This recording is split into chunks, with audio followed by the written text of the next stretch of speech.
예, 오늘은 제2장 남왕국의 왕 20명을 공부를 해보겠습니다. 남쪽 이스라엘은 왕이 20명입니다. 그러니까 사울, 다윗, 솔로몬은 통일 왕국 3명이고요. 르호보암부터 시작을 해가지고 히드기야까지 20명. 북쪽은 전번주에 공부를 했는데 여로보암부터 시작을 해서 어디까지입니까? 호세아까지 19명 이렇게 했죠. 그래서 전번주에 19명을 공부를 했기 때문에 오늘은 20명, 남쪽 왕 20명을 공부하면 오늘 과목이 끝나겠습니다. 20명이 몇 년을 다스렸을까? 930년, 솔로몬이 죽고 나서 930년부터 바벨론에게 완전히 멸망할 때가 586년입니다. 첫 번째 멸망이 605년, 두 번째가 598년, 최종 멸망이 586년이거든요. 그러다 보니까 586년을 기점으로 하면 344년을 다스렸어요. 20명이. 20으로 나누면 평균 몇 년일까? 인당 17.2년을 다스렸습니다. 길까요? 짧을까요? 이거를 상대적이기 때문에 제가 이제 한국 데이터를 제시해 드릴게요. 백제가 31명의 왕이 등장을 했어요. 평균 21.9년. 신라가 56명이 등장했습니다. 통일신라까지 있었으니까 17.7년. 통일신라하고 비슷하죠? 남쪽 유다가. 고려가 34명의 왕이 등장해서 13.9년. 조선은 27명의 왕이 등장을 해서 19.2년. 고구려는 28명의 왕이 등장해서 25.2년. 이렇게 비교해보면 어떻게 된가요? 17.2년이라고 하는 것이 그렇게 길지도 않는, 그렇다고 해서 그렇게 짧지도 않은 그런 시간인 것으로 이렇게 나타납니다. 그래서 17.2년을 기억하시고요. 또 특별히 이쪽 남쪽 왕국, 남유다는 모두 다 왕이 유다 지파 소속입니다. 북쪽 이스라엘은 어땠죠? 9개 왕조가 등장했잖아요.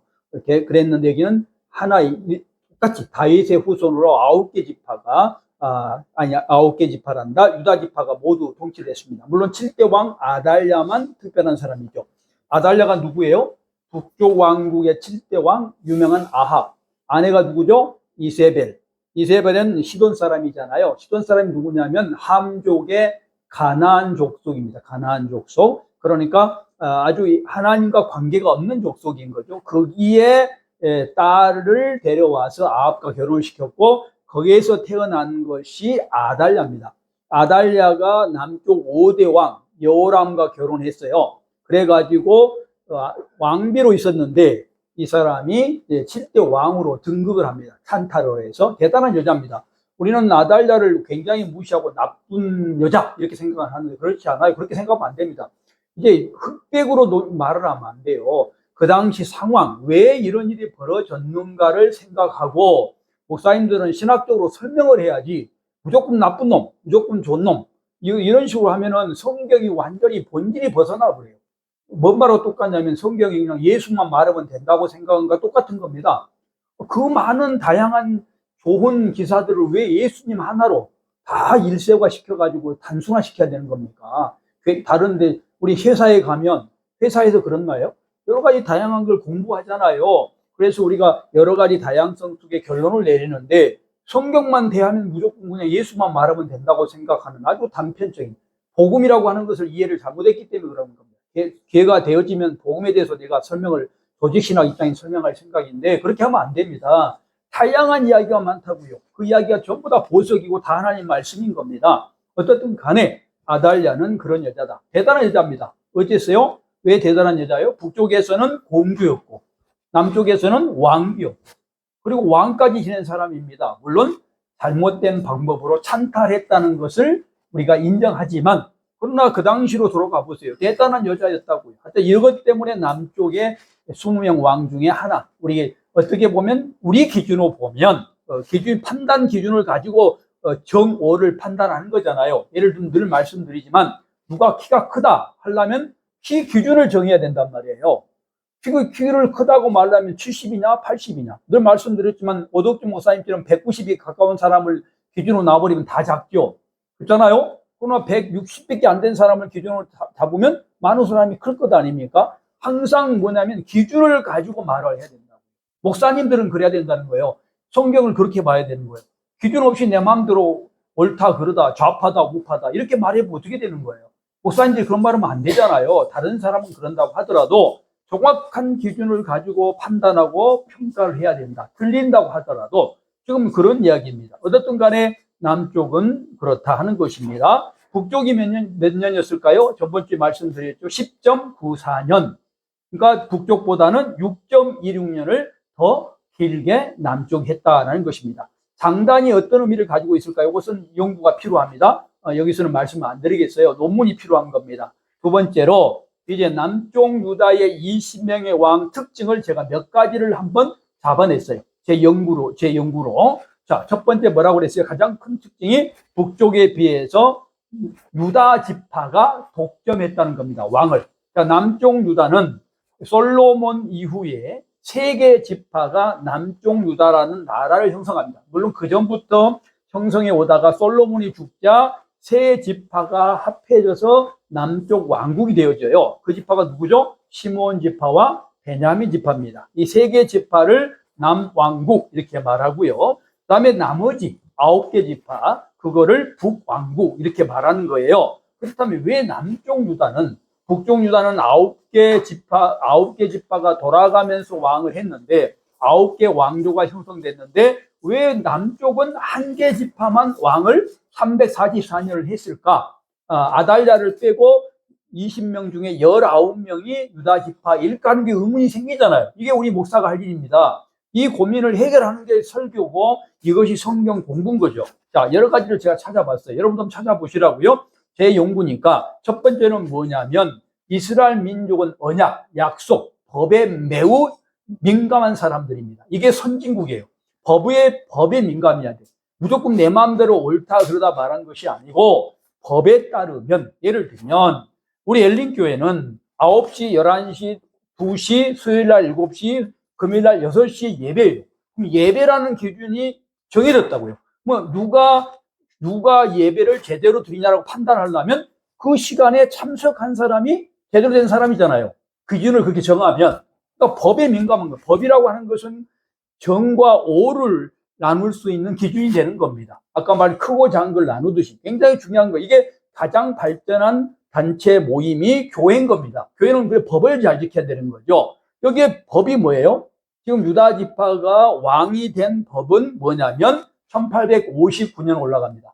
1859년이 뭐예요? 야곱이 죽을 때입니다. 야곱이 죽으면서 유언을 해요. 12지파 사람들에게 창세기에 보면 유다 지파에서 왕이 나올 거다라고 법을 만듭니다. 그게 법이에요. 그게 법. 야곱의 법이고 언약입니다. 야곱의 언약인 겁니다. 그러니까 법을 정했어요. 그 법을 이스라엘 민족은 어떻게 해요? 계속해서 지키려고 했는데 여러 가지 상황 때문에 못 지켰어요. 그렇죠? 광야 생활에서는 에브라임 지파가, 사사시대는 요셉 지파가, 그렇죠? 그 다음에 베냐민 지파가 등장해서 다윗이 비로소 1010년에 그 야곱의 1859년에 그런 법에 따라서 최초로 왕이 된 겁니다. 유다 지파에서. 그 법을 남쪽 유다는 어떻게 했다고요? 준수한 겁니다. 이것에 구체화된 것이 사무엘하 7장에 있는 다윗의 약속 언약인 거죠. 이걸 중시했기 때문에 유다 지파에서 왕이 됐다 하는 것입니다. 대단한 겁니다. 이거는 법을 지켰다는 것은. 두 번째는 뭐냐? 아까 시므온 지파와 베냐민 지파가 같은 지금 남쪽 왕국에 들어 있습니다. 근데 시므온 지파와 베냐민 지파가 상대적으로 약화됐습니다. 그러다 보니까 상대적으로 강한 유다 지파가 왕 되는 데에 별로 지장이 없게 된 겁니다. 소위 말하면 잘나서 유다 지파가 왕 된 게 아니고 시므온 지파는 유다 지파 속에 복속이 돼버렸고 베냐민 지파는 사울 때만 해도 굉장히 강했었는데 사울이 죽고 실패하자, 특별히 이제 1003년에 마하나임 정권이 실패하자 어떻게 됩니까? 이젠 힘을 쓰지 못하게 됐습니다. 통일을 다윗이 했기 때문에.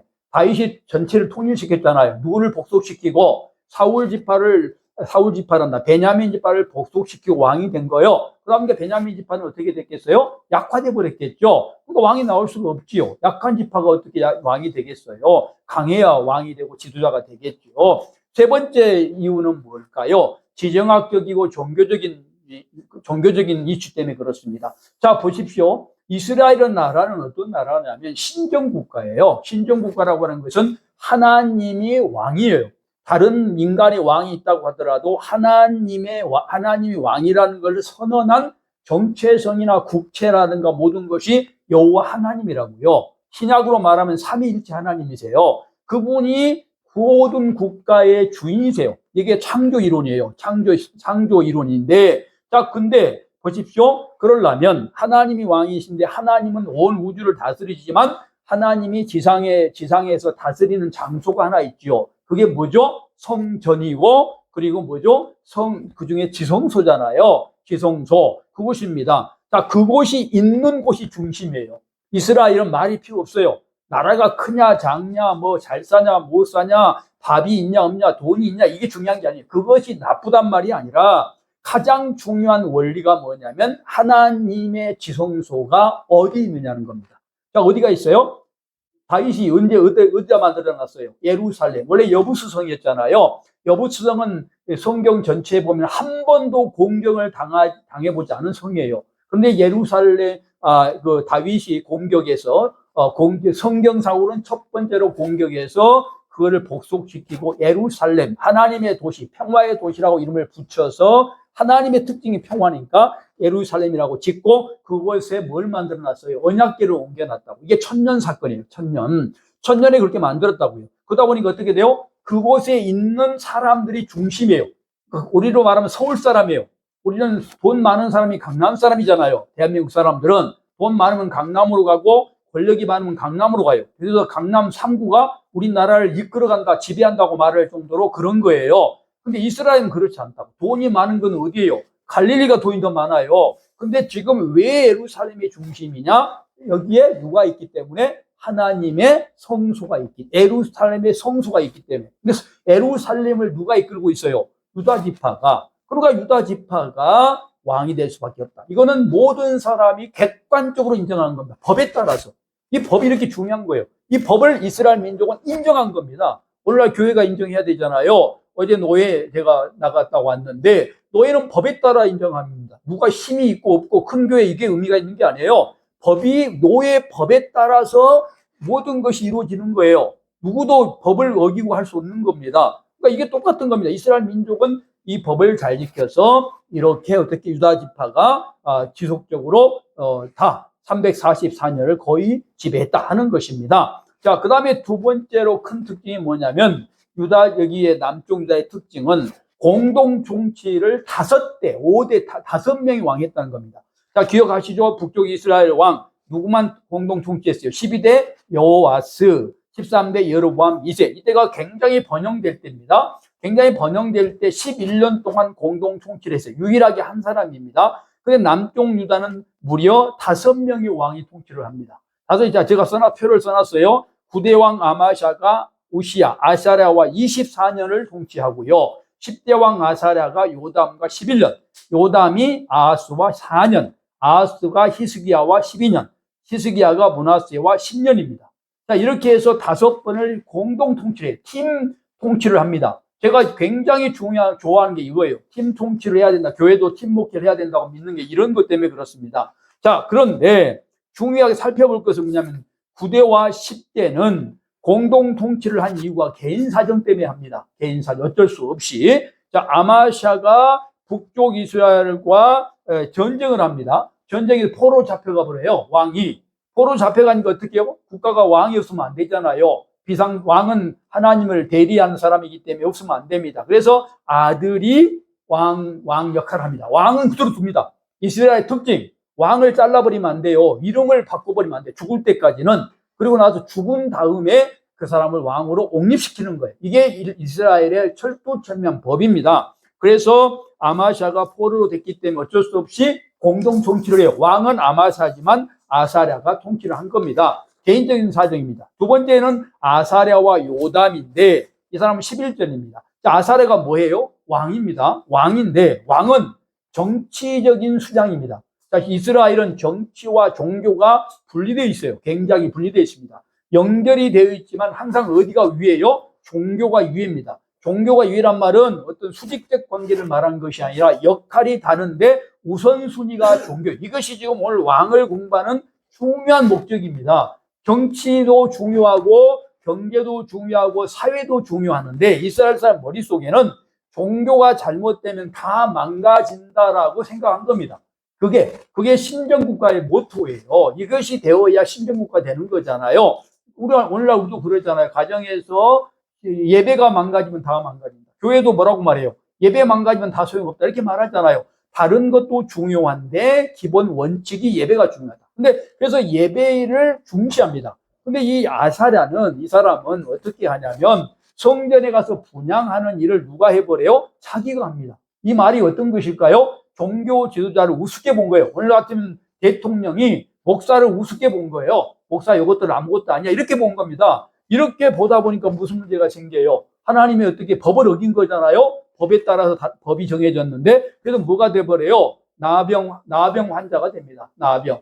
문둥병이라고 쓰지 말자고 그러고 있고요. 나병 또는 한센병이라고 쓰자고 우리가 통일을 시켰어요. 그래서 여러분들은 나병이나 한센병이라는 말을 쓰시라고요. 어떻든 한센병이 들었습니다. 나병이 들었습니다. 그러다 보니 어떻게 해야 돼요? 나병이 들면 어떻게 되죠? 밖으로 나가야 됩니다. 밖으로 나가니까 이름은 왕인데 실제로 왕 역할을 누가 한다는 거예요? 요담이 했다. 죽을 때까지. 이게 개인적인 의견입니다. 자, 11, 그 다음에 11, 요담과 아하스는 뭐냐면 아람과 북쪽 이스라엘이 침공합니다. 침공하니까 어떻게 돼요? 왕 혼자, 요담 혼자 못하겠다 싶어서 아들 아하스를 역할을 줍니다. 같은 왕이란 말은 안 쓰지만 역할을 하도록 주어서 4년 동안 팀 정치를 하고 아하스도 히스기야 국가 아하스 때 아수르 압박, 이때 아수르가 굉장히 강대국이었는데 압박할 때 공격하자 국가가 파산나게 됐습니다. 파산나게 됐으니까 어떻게 해야 돼요? 첫 번째 목적이 뭐예요? 왕의 첫 번째 임무는 뭐죠?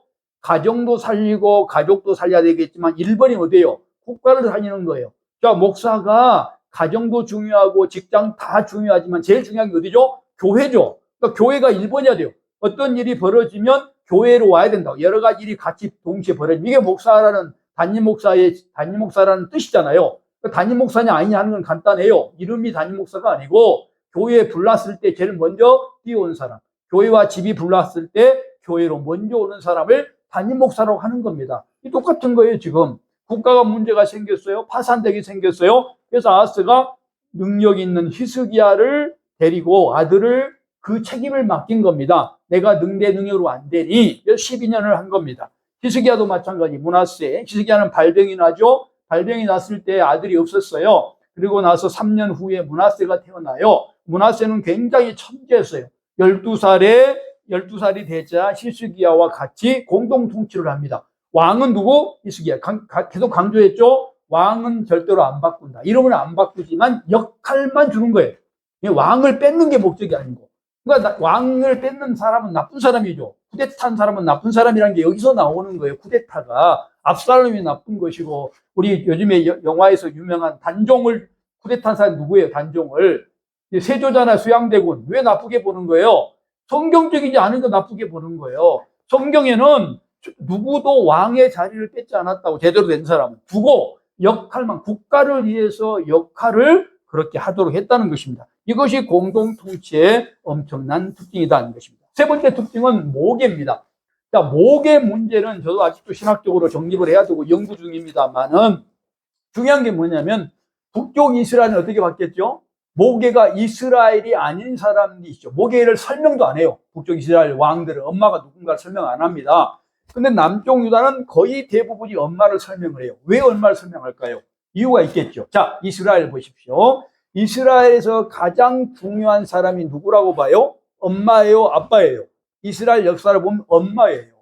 아빠도 중요하고 엄마도 중요한데 이스라엘 역사에서 신학적으로 보면 엄마를 매우 중시한 걸 볼 수 있어요. 왜 중시할까요? 고민이 필요하겠죠. 자, 이것 때문에 그래요. 역할 때문에 그래요. 이스라엘 민족들은 역할을 굉장히 중시해요. 내가 피가 어쩌냐, 뭐 학력이 어떠냐 이런 것보다도 그걸 나쁘다고 보는 게 아니라 역할이 뭐냐는 거죠. 자, 역할이 나눠져 있어요. 아버지는 자식이 태어나면 사회적인 교육, 얘가 어떻게 밥 먹고 살 것인가, 어떻게 결혼을 할 것인가, 어떻게 직장을 가질 것인가, 오늘날로 말하면 그거를 가르치는 책임자가 아버지예요. 그러니까 모든 책임이 아버지한테 있는 거예요. 역할 차이가 있단 말이에요. 예를 들면 교회도 마찬가지예요. 아니에요. 목사님의 역할, 장로님의 역할이 그게 섞여버리면 문제가 생기잖아요. 그래서 그런 역할을 나눠놨다고요. 근데 엄마는 무슨 역할을 하냐면 아들에게 성경 교육할 책임이 있는 겁니다. 성경 교사예요. 지금은 학교가 발전해서 학교로 옮겨갔지만 그 당시는 엄마가 가정학교의 선생님이시라고요. 엄마가 무너지면 어떻게 무너져요? 돈은 많이 벌고 사회에 출세는 해도 어떻게 뭐가 문제가 생길까요? 문제가 생긴 게 뭘까요? 문제가 생겨버리는 것이 신앙교육이 문제가 생기겠죠. 그러겠죠? 그래서 그거를 위해서 이렇게 모계 교육을 했다라는 것입니다.